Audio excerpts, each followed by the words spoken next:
2021년 8월 29일 성령 강림 후 제14주 주일 예배를 경건한 마음으로 함께 드리겠습니다.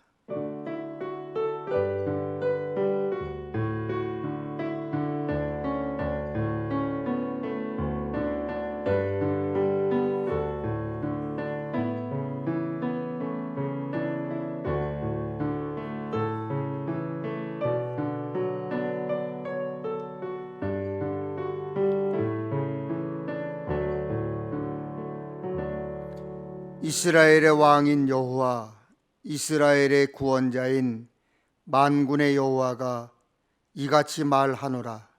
나는 처음이요 나는 마지막이라. 나 외에는 다른 신이 없느니라. 하나님은 영이시니 예배하는 자가 영과 진리로 예배할지니라.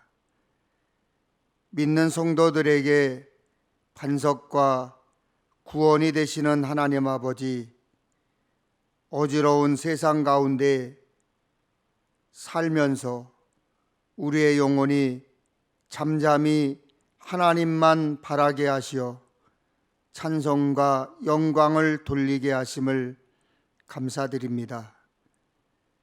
하나님은 우리의 요새이시니 악한 마귀에게 흔들리지 않게 하시고 오직 주님만 바라보고 싸워서 이기게 하시옵소서.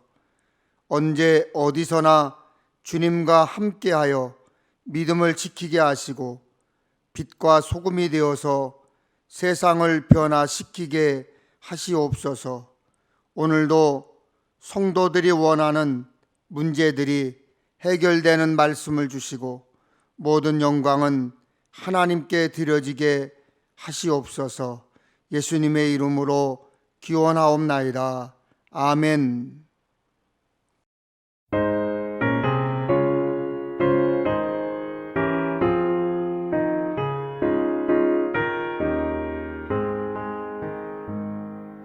예수는 나의 힘이요 내 생명 되시니 구주 예수 떠나 살면 죄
죄와 허물의 어둠에서 영생의 빛이신 예수님께 소망을 두고 살게 하시는 하나님 아버지, 지옥에서 고통받고 이를 갈며 후회의 눈물을 흘릴 불쌍한 영혼을 예수 십자가의 보혈로 구원받게 하심을 감사드립니다. 지난 한 주간에도 세상에 살면서 가지 말아야 할 곳을 타님발 때문에 주님의 발에 못이 박히셨고, 죄를 가꾼 손 때문에 손에 못이 박히셨음을 고백합니다. 아직도 허물이 표범의 반전처럼 저희를 얽매고 죄의 문턱에서 저희도 모르는 순간에 울무처럼 저희를 괴롭히지만, 하나님의 자녀임이 분명함을 확신하며 회개의 눈물을 흘리는 저희를 불쌍히 여겨 주옵소서. 영혼을 대적하는 육신의 욕망을 다스릴 수 있도록 성령의 권능으로 덧입혀 주시기를 원합니다. 이웃과 함께하면서 내 주장만 고집한 잘못을 고백합니다. 우리가 하나님의 자녀이고 성도라고 하면서도 세상 사람과 똑같은 언행을 행하였나이다. 형제와 이웃을 헐뜯는 불량하고 구부러진 말을 하였으며 이유 없이 다른 사람을 괴롭히는 행동을 고백하나이다. 우리는 교만한 눈과 거짓된 혀로 무죄한 형제와 이웃에게 피해를 입혔으며, 형제와 이웃 사이를 이간질하여 불화를 조장한 행위를 고백하나이다. 이 모든 죄를 회개하며 고백하오니 용서해 주옵소서. 예수님의 이름으로 기도합니다. 아멘.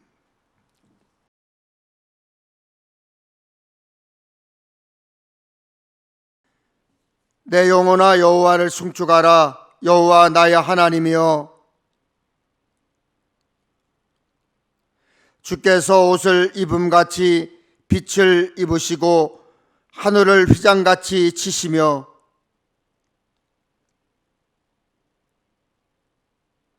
바람 날개로 다니시며 바람을 자기 사신으로 삼으시고 불꽃으로 자기 사역자를 삼으시며,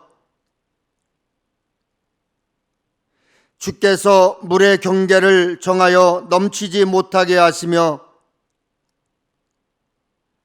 여호와께서 샘을 골짜기에서 솟아나게 하시고 산 사이에 흐르게 하사 공중의 새들도 그 가에서 깃들이며 그가 그의 누각에서부터 산에 물을 부어주시니 주께서 하시는 일에 결실이 땅을 만족시켜 주는도다. 아멘. 전능하사 천지를 만드신 하나님 아버지를 내가 믿사오며 그 외아들 우리 주 예수 그리스도를 믿사오니, 이는 성령으로 잉태하사 동정녀 마리아에게 나시고 본디오 빌라도에게 고난을 받으사 십자가에 못 박혀 죽으시고 장사한 지 사흘 만에 죽은 자 가운데서 다시 살아나시며 하늘에 오르사 전능하신 하나님 우편에 앉아 계시다가 저리로서 산자와 죽은 자를 심판하러 오시리라. 성령을 믿사오며 거룩한 공예와 성도가 서로 교통하는 것과 죄를 사하여 주시는 것과 몸이 다시 사는 것과 영원히 사는 것을 믿사옵나이다. 아멘.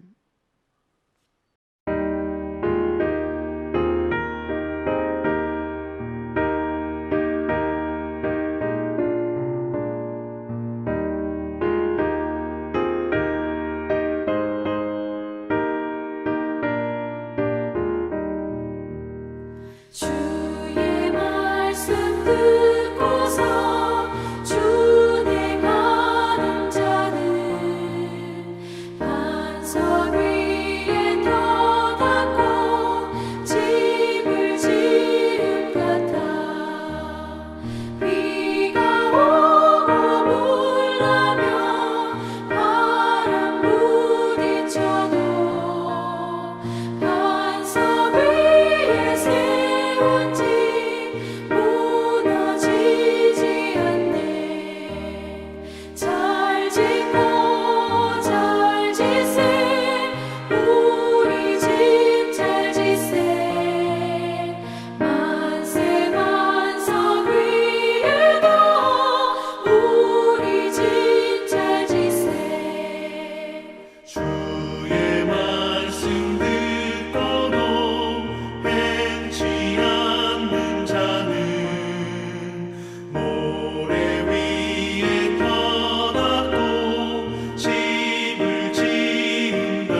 오늘 하나님께서 저에게 주신 말씀은 전도서 5장 18절에서 20절 말씀입니다.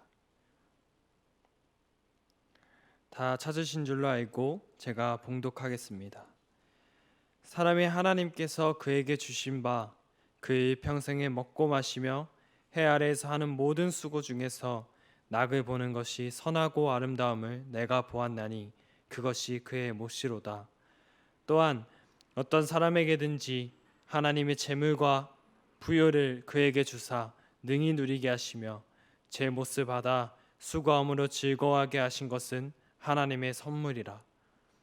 그는 자기의 생명의 날을 깊이 생각하지 아니하리니 이는 하나님이 그의 마음에 기뻐하는 것으로 응답하심이니라. 아멘.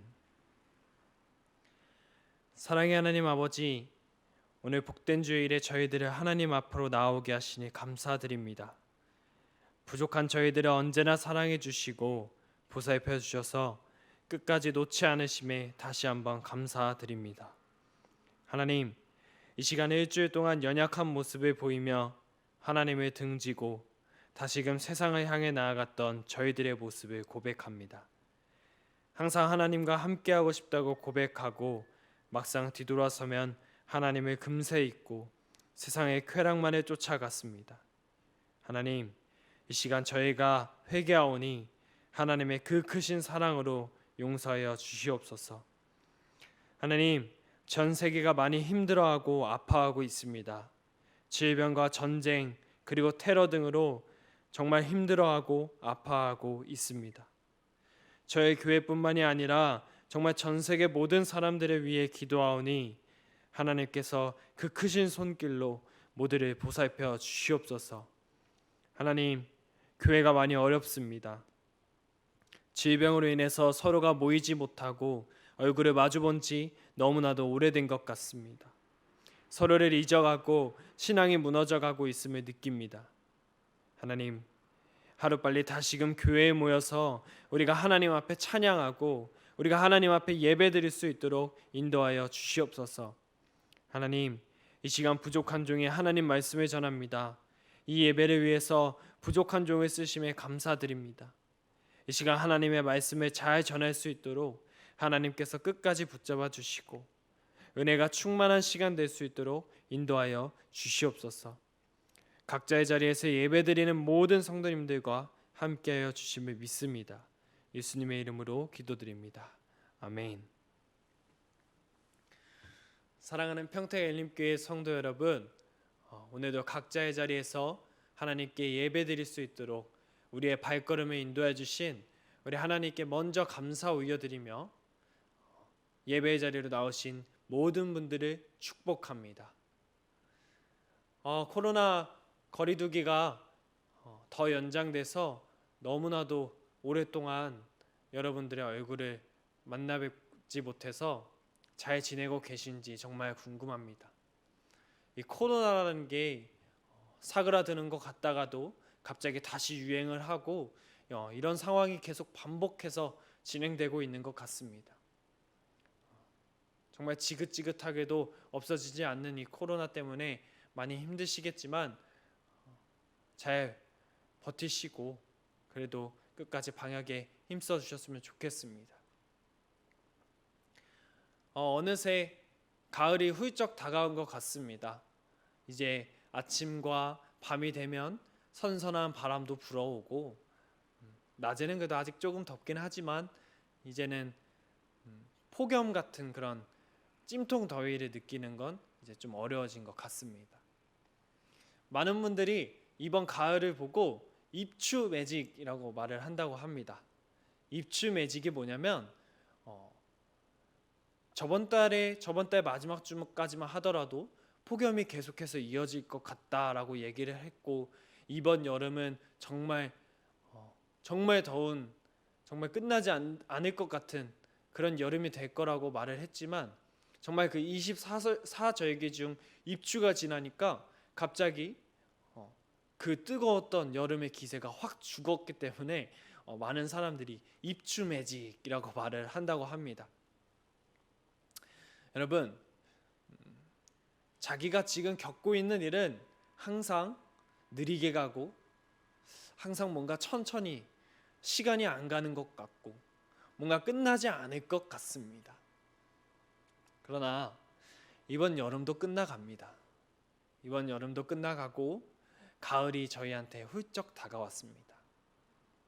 이 코로나 시대도 우리가 이 시대를 살아가기엔 정말 느리게 가는 것 같고 정말 지치고 힘들고 끝날 것 같지 않지만 여름이 끝나고 가을이 다가온 것처럼 이 바이러스의 시대도 분명히 언젠가는 끝나게 될 거라고 확신합니다. 그러니까 이 시대를 살아가는 우리가 별 탈 없이 잘 이겨내시기를 간절히 기도하겠습니다. 앞서 말씀드린 것처럼 이제 가을이 훌쩍 다가왔습니다. 여러분들은 가을을 생각하면 어떤 이미지가 생각나시나요? 저는 가을이라는 계절을 생각하면 꼭 그 외로움. 그러니까 많은 분들이 가을 탄다라고들 말씀하시죠. 저는 꼭 그게 생각이 납니다. 이 가을만 되면 TV를 틀면 꼭 배우들이 트렌치 코트를 입고 낙엽이 휘날리는 곳에 서서 책을 읽거나 코코아죠. 핫초코를 마시거나 항상 그런 CF와 드라마들을 찍는 것 같습니다. 그래서 그런지 모르겠지만 저는 꼭 가을이라는 계절을 생각하면 그 외로움, 그 가을 탄다라는 말이 자꾸 생각납니다. 제 친구를 봐도 제 친구는 가을만 되면 꼭 세상의 모든 불행한 일을 자기가 다 겪고 마치 자기가 다 해결해야 할 것처럼 정말 모든 외로움은 마치 외롭고 쓸쓸한 그런 건 다 자기가 겪는 것처럼 행동하곤 합니다. 참 웃긴 일이죠. 단지 가을이라는 계절이 된 것뿐인데 마치 세상의 모든 불행을 자기가 다 안고 가는 것처럼 행동하는 겁니다.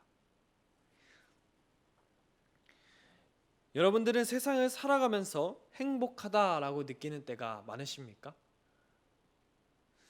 요새 직장인들 사이에서 공통으로 앓고 있는 병이 하나 있다고 합니다. 많이들 알고 계시겠지만 바로 월요병이라는 겁니다.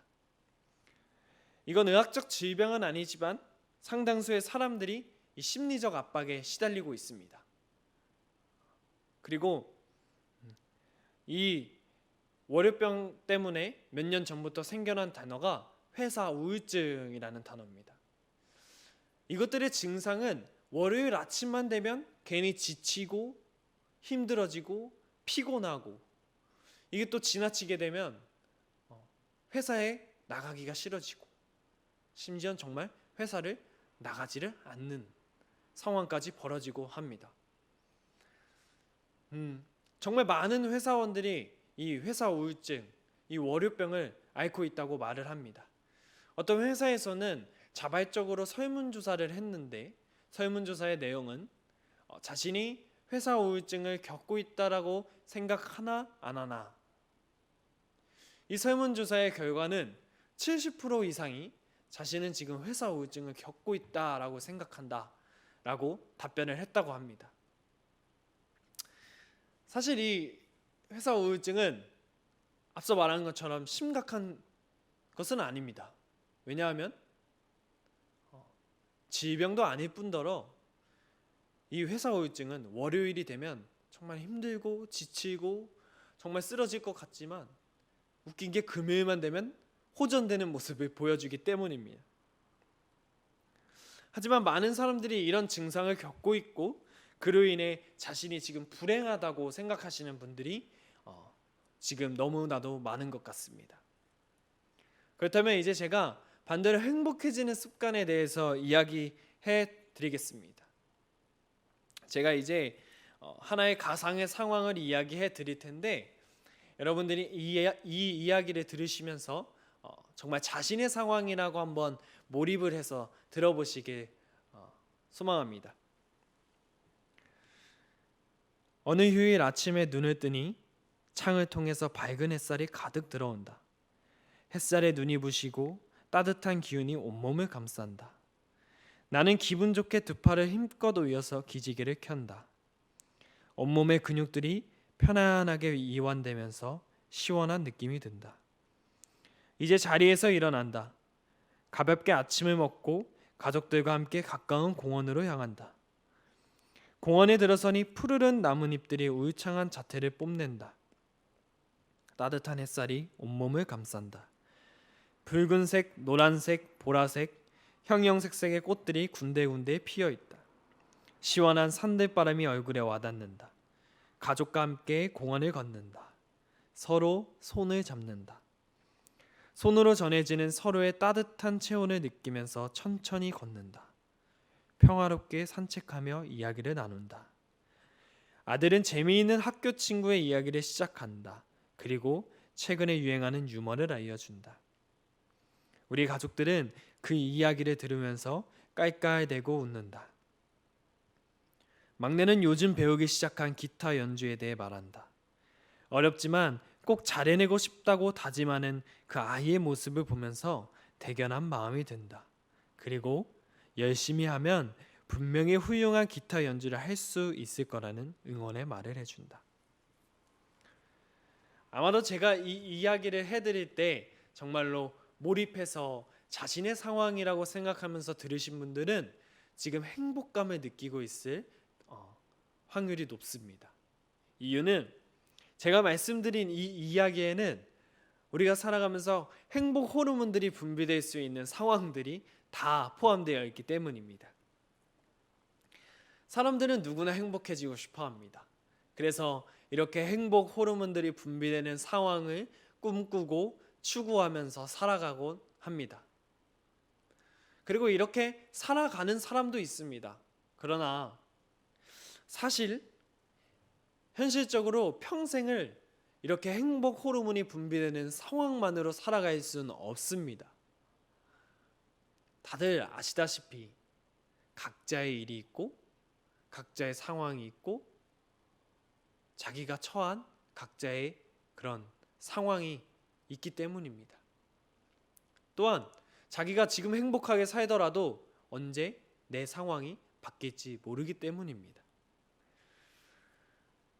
많은 사람들에게 행복이 무엇이냐라고 물어본다면 아마 시원하게 행복은 무엇이야 라고 이야기할 수 있는 사람은 얼마 없을 것입니다. 사실 사람들은 행복이 무엇인지 잘 알지도 못하면서 난 행복해야 돼 라는 이런 강박에 그런 집착을 하면서 살아가는 것일 수도 있습니다. 그렇다면 행복이란 과연 무엇일까요? 그 답을 찾기 전에 우리 그리스도인들이 알아야 하는 것이 꼭 있습니다. 바로 세상이 말하는 행복과 우리 성경이 말하고 있는 행복은 다르다는 겁니다. 그렇다면 세상에서 말하는 행복은 무엇일까요? 세상에서 말하는 행복은 영어 단어로 happiness라고 합니다. 이 happiness라는 단어는 happen이라는 영어 동사에서 파생되어 온 단어인데 이 happen이라는 단어의 뜻은 우연히 일어나다라는 뜻입니다. 그러니까 세상에서 말하는 행복이라는 것은 인생을 살다가 우리가 우연하게 느끼게 되는 것들입니다. 언제 어디서 어떻게 우리한테 어떻게 오는지 모른 채 우리가 그냥 우연히 맛보고 느끼게 되는 것이라는 겁니다. 그렇다면 성경에서 말하는 행복은 어떤 것일까요? 성경은 행복을 영어 단어로 blessing이라고 표현을 하고 있습니다. 복, 축복이라고 번역을 하지만 이 blessing이라는 단어는 bleed라는 영어 동사에서 또 파생되어 온 단어입니다. 이 bleed라는 단어는 피를 흘리다라는 뜻입니다. 이 피를 흘리다라는 뜻의 의미는 그러니까 성경이 말씀하는 행복은 피를 흘리는 제사를 통해서 하나님과 올바른 관계를 맺는 것을 말합니다. 하나님께서 하나님과 올바른 관계를 맺는 사람들에게 주시는 것, 그것이 바로 우리 그리스도인들이 추구해야 하는 행복인 것입니다.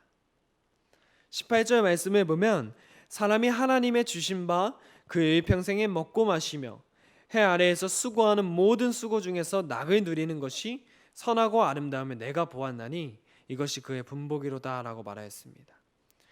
본절에서 전도자는 그 일평생에 먹고 마시는 그리고 해 아래에서 수고하는 모든 수고를 하나님이 주신 것이라고 이야기하고 있습니다. 그리고 이에 더해 전도자는 그 모든 것 가운데 낙을 누리는 것이 선하고 아름답다고 평하고 있습니다. 다시 말해 본절은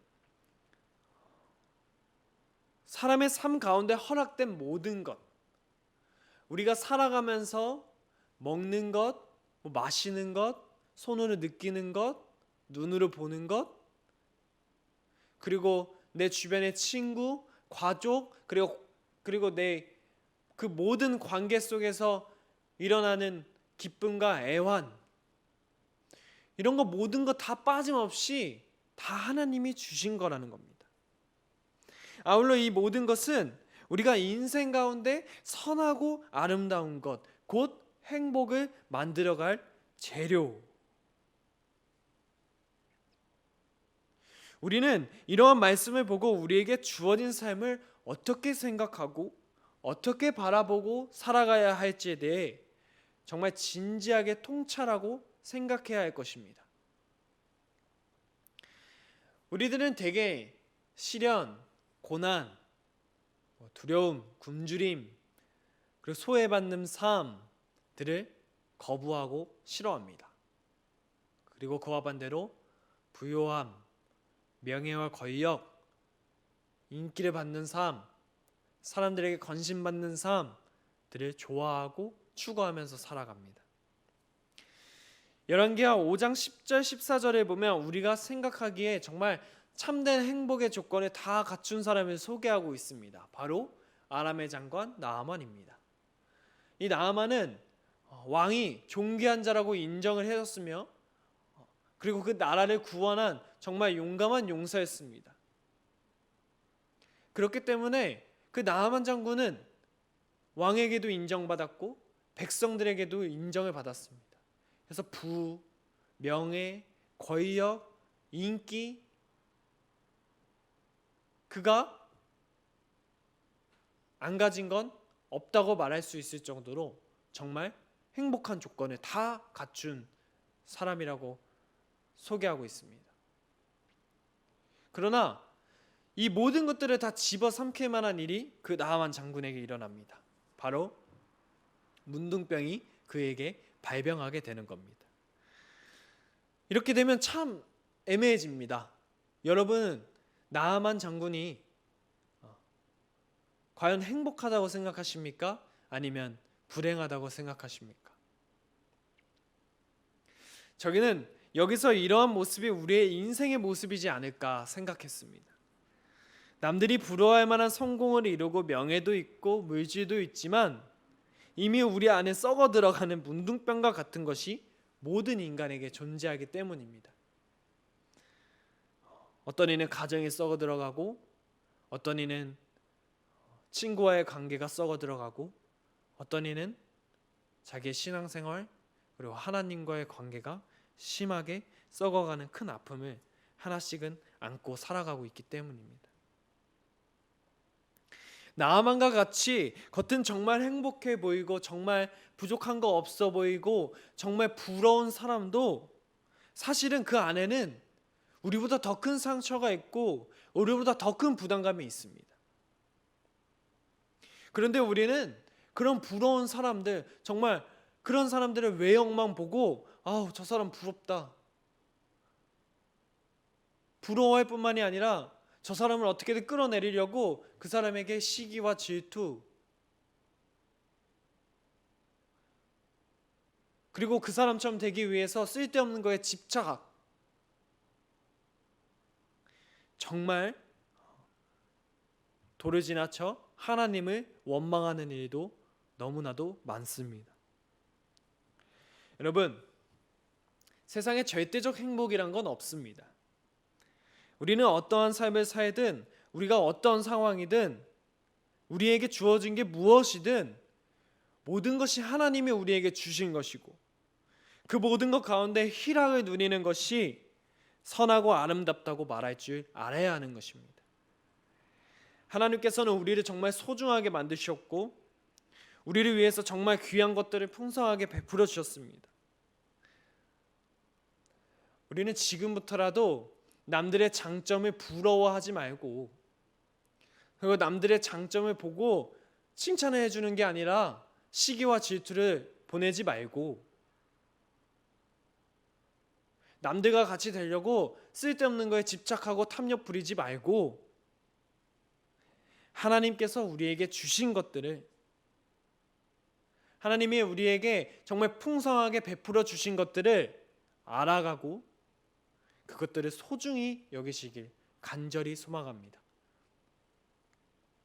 19절 말씀을 보면 또한 어떤 사람에게든지 하나님의 재물과 부요를 그에게 주사 능히 누리게 하시며 제못을 받아 수고함으로 즐거워하게 하신 것은 하나님의 선물이라.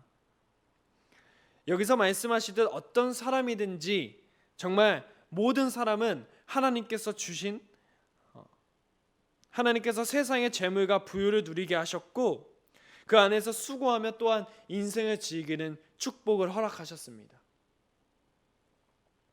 한마디로 하나님께서 누구든 각자 주어진 환경 속에서 각자 수고하면서 동시에 즐기게 하셨다는 겁니다. 하지만 많은 사람들은 이러한 사실을 모르고 세상에서 악한 것들만 찾으려고 노력합니다. 근데 사실상 본질적으로 이 세상에 악한 것은 하나도 없습니다. 그 안에서 수고하여 재물을 얻는 것 그리고 얻게 된 재물과 부유로 인생을 즐겁게 사는 것 그 모든 것이 하나님께서 우리에게 허락하신 선물이라는 사실이 있기 때문입니다. 그렇지만 항상 문제가 되는 건 문제로 삼고 넘어지려는 사람들이 있기 때문입니다. 저희 교회가 아니라 다른 교회의 예시를 들어보자면 제 주변의 사람들과 주변의 선배님들이나 목사님들의 얘기를 들어보다 보면 교회 안에서 다툼이 참 많은 것 같습니다. 서로 핍박하고 서로 욕하고 서로 하이키려고 되게 노력을 많이 하는 것 같습니다. 그 중에 예시를 하나 들어보자면 어떤 분은 항상 금식 기도를 하십니다. 항상 금식 기도를 하시고 항상 막 기도원에 들어가시고 항상 막 먼저 나오시고 막 세상에 막 교회를 위한 그 정말 다 짊어진 것 같은 표정을 하고 계신 분들이 있습니다. 그리고 그런 사람들을 참 하나님의 성도라고 말합니다. 근데 그와 반대로 잘 먹고 인생의 혜택을 누리고 즐기는 사람은 마치 무턱대고 가짜 성도라고 매도하기도 합니다. 물론 같이 금식하고 같이 중보하여 정말 기도할 제목이 있고 그렇다면 같이 마음 앞에서 정말 전심 다해서 같이 금식하고 같이 중보해서 기도하는 거야 당연한 일입니다. 그런데 사실 그런 행위가 아니라 그런 일이 없다면 자신에게 주어진 삶을 누리고 그 안에서 기뻐하는 것은 절대로 잘못된 행위가 아닙니다. 그리고 오히려 성경은 그리스도 안에서 범사를 행하며 먹든지 마시든지 다 하나님의 영광을 위해 살아가며 하나님의 뜻과 은혜 안에서 기뻐하는 삶, 긍정적이고 적극적인 삶을 사는 것이 더 바람직한 성도의 자세라고 말하고 있습니다. 그렇습니다. 사람이 이 세상에서 먹고 마시며 수고하여 얻은 것들에 대해서 즐거움을 누리는 것은 결코 악한 것이 아닙니다. 그러나 여기서 문제가 되는 것은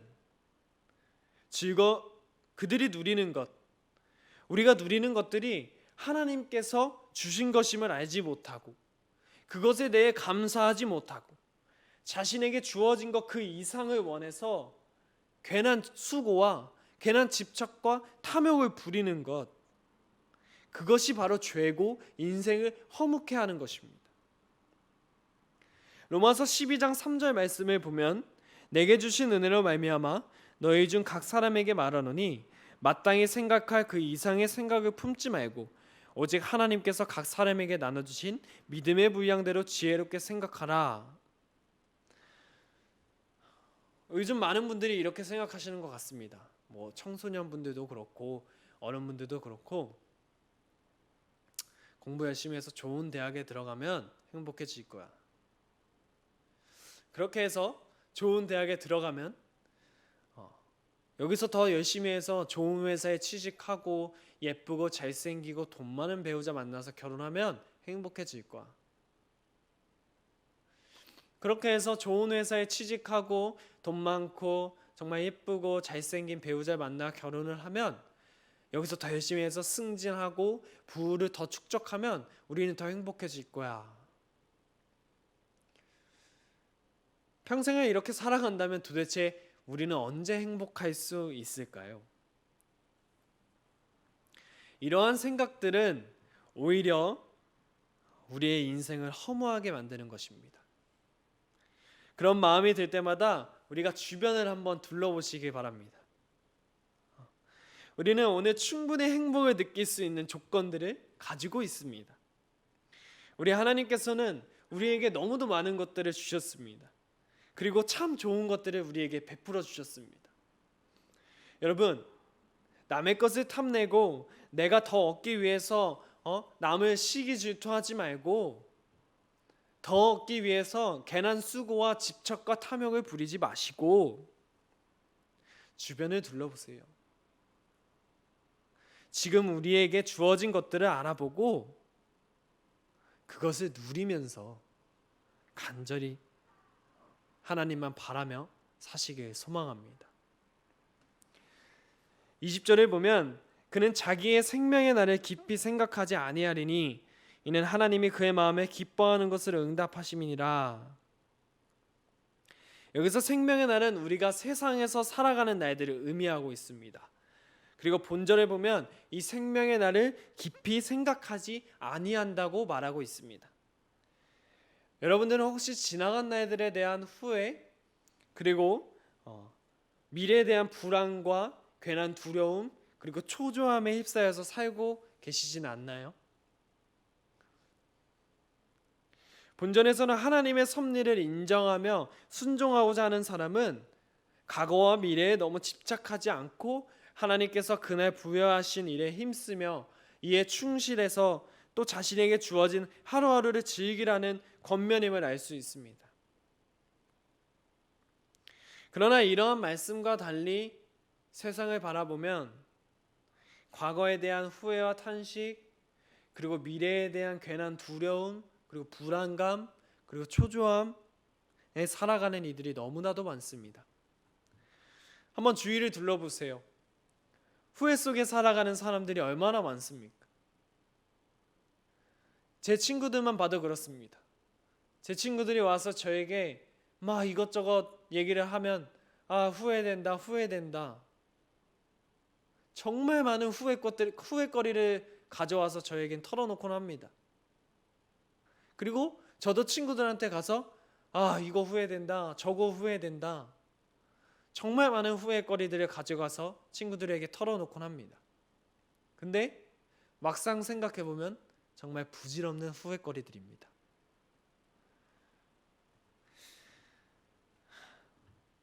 정말 우리는 부질없는 후회 속에서 살아가는 경우가 많습니다. 그러나 그 후회 속에서 분명하게 깨쳐서 나와야 됩니다. 우리가 후회 속에 사로잡혀 살아간다면 우리는 평생을 또 다른 미래의 후회거리를 만들어 가기 때문입니다. 이뿐만이 아니라 우리는 일어나지도 않은 미래에 대한 괜한 걱정, 괜한 두려움, 괜한 초조함에 휩싸여 살아갑니다. 그러나 우리가 우려하는 것들은 대부분 일어나지 않는 경우가 많습니다. 제가 어떤 책을 봤는데 우리가 미래를 걱정거리로 삼는다면 우리의 미래는 걱정거리이다 라는 문장이 있었습니다. 이 문장의 뜻은 아직 일어나지도 않은 일들에 대해서 우리가 그거를 걱정거리로 삼는다면 일어나지 않았기에 우리의 미래는 그저 걱정거리에 불과하다는 뜻입니다. 이러한 삶은 우리에게 행복을 가져오지 않고 오히려 불행을 가져올 것입니다. 그리고 하나님은 우리가 이러한 삶을 사는 걸 절대 원하시지 않을 것입니다. 이러한 말씀들이 절대 과거를 무시하고 미래를 대충 대비하라는 말은 아닙니다. 과거가 오늘 우리가 살아가는 현재의 기반이 되고, 그리고 미래는 현재 우리가 살아가는 모습의 자아상이기 때문입니다. 그러나 과거를 진정한 삶의 기초로 생각하는 사람, 미래를 참으로 대비하는 사람은 후회로 살지 않고 막연한 두려움과 걱정으로 살지 않습니다. 그는 다름 아닌 현재에 충실한 삶을 살아갑니다. 그것이 진정으로 후회스러운 과거를 만회하는 길이고, 두려운 미래, 걱정스러운 미래를 평안하고 안정된 것으로 세우는 유일한 길이기 때문입니다. 여러분, 지금부터라도 삶을 돌아보시기 소망합니다. 여러분들은 과연 하나님 앞에서 합당하신 삶을 살고 계셨나요? 혹여나 과거에 대한 후회와 미래에 대한 걱정과 두려움, 그리고 초조하게 살지는 않으셨습니까? 만일 과거에 대해서 후회할 것이 있다면 후회만 하는 것이 아니라 이 시간 회개하시고 현재의 자리에서 그것을 고치고 바로 잡아 나아가면 되는 것입니다. 미래에 대한 막연한 우려를 버리시고 그 우려를 소망과 비전으로 바꾸시고 살아가는 동안 당당하게 사시고 복된 내일에 대한 기대로 살아가시길 소망합니다. 그것이 하나님이 우리를 위해 이 많은 것들, 이 소중한 선물들을 주신 목적입니다. 오늘의 말씀은 하나님과 긴밀히 교제하게 하는 말씀입니다. 그리고 우리에게 주어진 모든 것은 다 하나님으로부터 베풀어진 것이고 하나님의 누리게 하신 은혜이자 축복이란 것입니다. 고난과 역경 혹은 기쁨과 즐거움, 모든 것이 다 하나님이 주신 것입니다. 여러분, 일반적으로 사람들은 인생의 어려운 시기라고 말을 하면 햇빛이 없고 구름이 잔뜩 끼고 비가 오고 막 바람이 엄청 세게 불고 어둡고 캄캄한 밤을 생각하곤 합니다. 그리고 인생이 밝은 시기, 좋은 시기를 생각할 때면 햇빛이 내리쬐고 구름 한 점 없고 정말 날씨가 너무 좋은 그런 날을 생각하곤 합니다. 그러나 여러분, 만일 우리에게 주어진 매일매일이 밤도 없고 비도 없고 구름도 없다면, 그리고 태양만 오직 우리에게 찬란하게 비친다면 과연 잘 살 수 있을까요? 오히려 그것은 정말 사막과 같은 고통을 저희에게 선사할 것입니다. 그리고 우리는 정말 행복하게만 살았기, 정말 편하게만 살았기 때문에 삶의 고통을 모르고 삶의 고통을 모르기 때문에 환락만을 쫓을 것이고, 낮아짐을 모르기에 우리는 교만과 자만에 빠질 것이고, 우리가 어려움을 겪지 못했기 때문에 타인의 어려움도 이해하지 못하고 타인과 더불어 살지 못하고 타인에게 베풀 줄도 모르는 삶을 살게 될 것입니다. 그러나 적당한 햇빛과 적당한 비, 그리고 밤낮의 교차, 바로 이러한 것들이 우리의 삶을 옥토와 같은 것으로 만들 것입니다. 우리는 균형 잡힌 삶, 온전한 삶, 타인과 더불어 사는 삶을 소망해야 합니다. 이 모든 인생의 과정이 결국 자신에게 축복이고 은혜이며 하나님의 섬세한 돌보심의 증거라고 고백해야 합니다. 여러분, 많이 힘드시더라도 웃고 기뻐하시길 바랍니다. 하나님이 우리에게 주신 것이 이렇게나 많고 우리에게 주신 선물이 정말 우리를 감싸고 있는데 웃지도 않고 기뻐하지 않으면 하나님이 좋아하시겠습니까?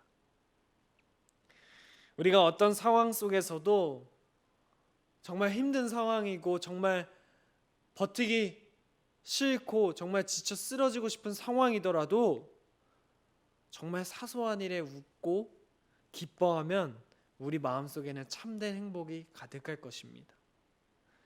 평택 예림교회 여러분, 하나님은 우리가 이 땅을 사는 동안 행복하시길 바라십니다. 그렇게 하기 위해서 우리에게 정말 많은 것들을 베풀어 주셨습니다. 지금 상황이 정말 힘들고 지치고 초조하게 하는 상황이지만 그때 한번 주변을 둘러보셔서 하나님이 우리에게 베풀어 주신 것들을 발견하시고 그 풍성한 은혜를 누리면서 그 행복을 나눌 수 있는 우리 평택 엘림교회가 되시길 간절히 소망합니다. 기도하시겠습니다. 사랑의 하나님 아버지, 이 시간 하나님이 저희에게 주신 은혜를 돌아보며 하나님께서 주신 행복을 어떻게 느끼는지 알아갔습니다. 저희는 그동안 저희에게 주신 풍성한 은혜를 알아보지 못했습니다. 이 시간 회개하오니 이 시간부터 하나님이 주신 풍성한 은혜를 알아가며 그것들을 누리고 후회와 막연한 우려가 아닌 비전과 꿈으로 나아가겠습니다.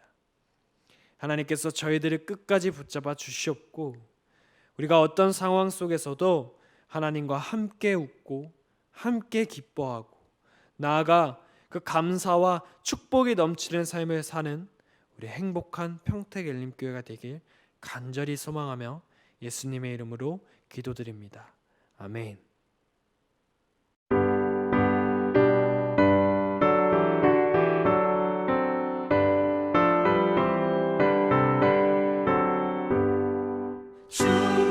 충성하라 죽도록 충성하라 주님께 슬픔이나 괴로움이 주의 사랑 못 끊으리 충성하라 죽도록 충성하라 끝까지 충성하라 죽도록 충성하라 주님께 찬란하다 저 멸류관 들려온다 주의 음성 충성하라 죽도록 충성하라 끝까지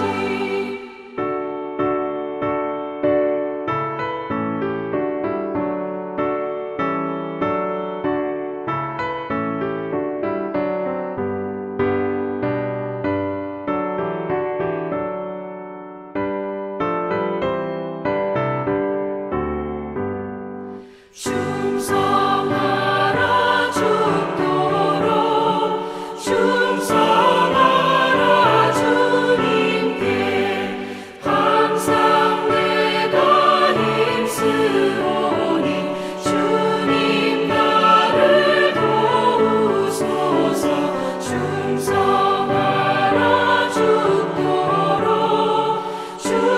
충성하리 끝까지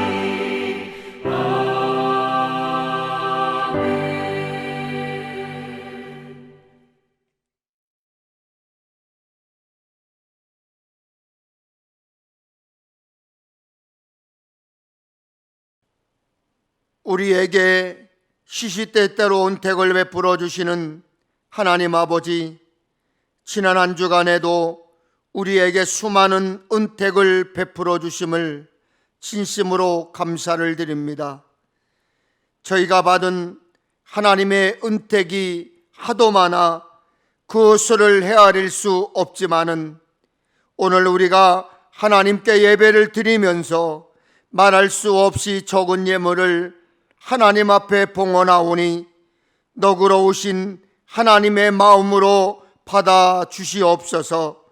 주님의 이름에만 영광 돌리겠다는 다짐을 안고 살아가는 자녀들이 10의 1조를 드립니다.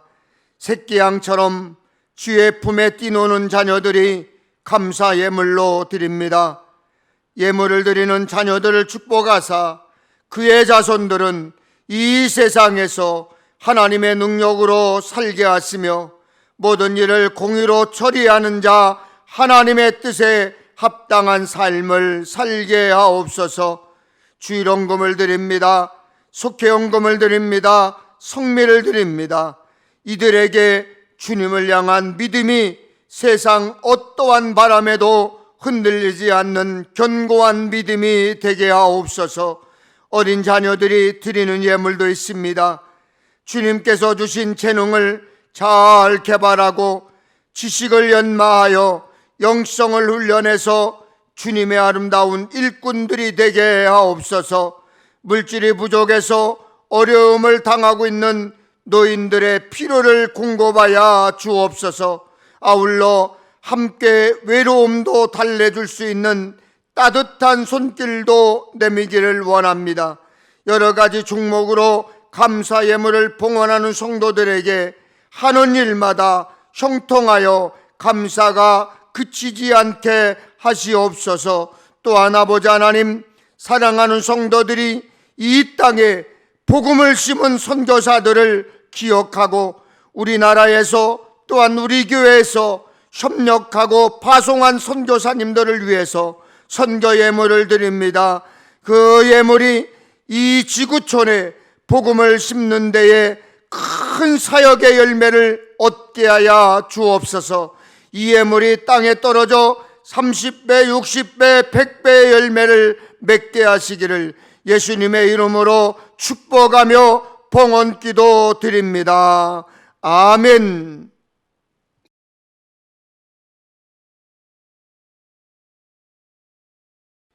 나와 함께 아니하는 자는 나를 반대하는 자요, 나와 함께 모으지 아니하는 자는 해치는 자니라. 하나님, 그렇습니다. 우리는 한 주간 동안 하나님의 뜻에 반하는 반대자나 해치는 자가 되지 않도록 저희들을 붙들어 주시옵소서.